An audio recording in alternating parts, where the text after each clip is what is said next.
Sometimes it's not the disaster that's scary but the heart. Although this sentence sounds incredibly cruel, but it is also very true. None of us can imagine, once a person loses his or her sanity without moral restraint, how crazy he will become, how horrible things will be done. In the Dalian 57 air disaster, we can see the viciousness of the human heart. So how did the crash happen? Let's go back to the day of the accident, May 7, 2002, 20:20 p.m. Beijing Capital International Airport. A flight with the flight number CJ6163 was waiting to take off. The flight was about to fly from Beijing Capital Airport to Dalian Zhoushuizi Airport. The non-stop flight is a Midas MD 82-passenger aircraft. This aircraft was introduced in 1992. It had flown 27,000 hours by the time of the incident. It is worth noting that the plane had been hijacked twice and successfully escaped, and 5 days before the crash, it had just undergone a full medical examination. The results of the medical examination showed that all aspects of the aircraft's performance were completely clean. There were 103 passengers and 9 crew members on board. 96 of them were Chinese. At 20:36 p.m., the plane started to accelerate on the runway. 1 minute later, flight CJ6136 took off from Capital International Airport. If all goes well, they will arrive at Zhoushuizi International Airport at 21:40. From the beginning to the middle of the flight, the plane is flying normally. Most of the passengers had already fallen asleep. Only Zhang Pairan, sitting in the aft cabin, was restless that he would get up and stand up. He would go to the bathroom to relieve himself. The flight attendants thought he had some request, so they kindly asked him if he needed any help. He just waved his hand and sat down again, and so time passed. After 40 minutes of flight, the plane arrived at Dalian airspace. The crew contacted the tower. The tower told the crew to bring the plane down to 1,200 meters. Circling and preparing to enter the descent procedure. Just then, the passengers in the aft cabin were awakened by a pungent smell. When they took a closer look, it seemed to be the smell of a fire. The smell of burning plastic was unexpected. The passengers shouted that there was a fire here. Hurry up and put out the fire, flight attendants. Report to the captain the situation of the aft cabin. The captain immediately reported the fire in the aft cabin to the tower. The tower then asked about the fire situation. The crew reported the fire in the aft cabin again. At this moment, flight CG6236 was still 10 kilometers away from the airport, so the crew began to continue to descend the altitude. But as the fire gained momentum, it had even reached the center of the cabin. Fearful passengers rushed to the front of the plane. The plane suddenly lost its balance. Worse still, the crew was unable to put out the growing flames. Smoke was already filling the entire cabin.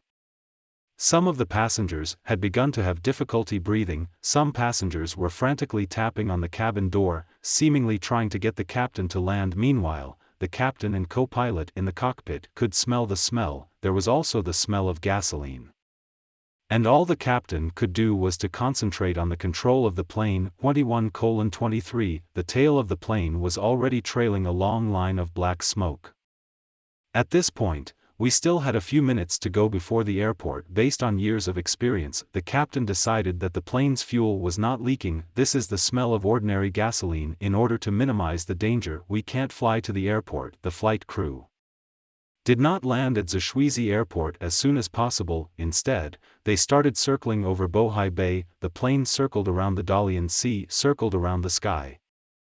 The plane flew over Shahiku People's Square, Zhongshan Square, in turn, Petroleum Airport, and the nearby sea. 21:24. The crew reported to the tower. The cockpit was also on fire. After these words, the plane was lost. As the cabin fire was getting bigger and bigger, the passengers who were frightened by the fire ignored the crew. The passengers who were frightened by the fire disregarded the crew's advice, again to the front of the plane to escape the fire. In this way, caused the plane's center of gravity to lose balance once again. The plane started to tilt forward. Then the flames from the tail end of the plane burned the plane's wings and engines and wiring. In this way, the plane was completely out of control. Then the plane suddenly tilted to the side. The pitch angle instantly reached 30 degrees. The plane plunged headlong into the Bohai Bay, 20 kilometers away from Zhoushuizi Airport. 20 kilometers away in Bohai Bay. A wall of water tens of meters high was instantly raised, then it fell into the calm, this terrible scene by people in the distance to see clearly. After the police were called, a large number of police cars, fire engines and sea search and rescue boats with red lights flashing appeared on the Bohai Sea. Even the governor was alerted, finally confirmed none of the 103 passengers and 9 crew members on the plane the cause of the accident. The main cause of the crash was intentionally set on fire, and the passenger who set the fire was Zhang Piren, who was sitting at the rear of the plane. Investigation shows that Zhang Piren, before taking this flight, in 6 insurance companies for himself. Purchased 7 aviation accident insurance, then he put a Coke bottle with 5 bottles of gasoline in the luggage. Passed the security check and brought it on the plane. Zhang Piming bought 7 accident insurance policies. The coverage amounted to more than 1.4 million yuan. According to normal thinking, one person will only buy one insurance and the amount would not be so large.